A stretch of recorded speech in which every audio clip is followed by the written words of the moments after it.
While the East African community stands as one of Africa's fastest growing regions, with a combined GDP exceeding $300 billion, economic integration is constrained by major structural challenges.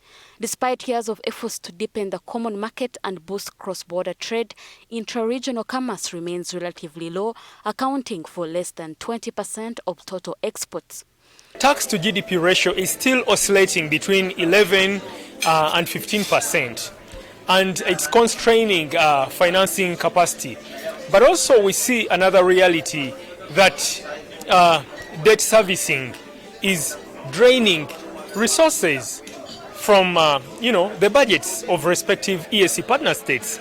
And we also see that even after addressing the 35 non-tariff barriers that were addressed the last fiscal year, as reported in the budget speech, these keep coming up. Economists are now warning that efforts to aggressively raise tax-GDP ratio could end up slowing economic activity if not carefully managed. Now, the evidence we have running the data on Uganda and Sub-Saharan Africa, the countries that are not taxing as much, their economies are growing faster. Meaning that if you leave this money with the citizens and they consume, the economy grows, because what do people who grow the economy do? They leverage government to provide the enabling environment, but they actually do the investment that grows the economy. And they only invest if they are assured of a market. Now, the money you leave with the citizens who consume incentivizes investors to do the investment because there is a market.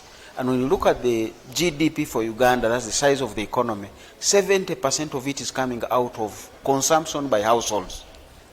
And households can only consume on the disposable income, the money they remain with after government has taxed them.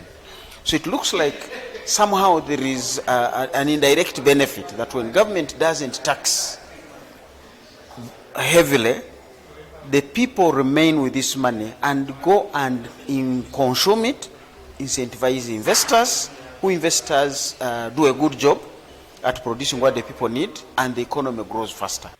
Even as governments push to increase tax collection beyond the current average of about 15% to GDP, the region's growth base remains fragile. More than 70% of employment is still in the informal sector. Rona Nahabwe, NTV, Weekend Edition.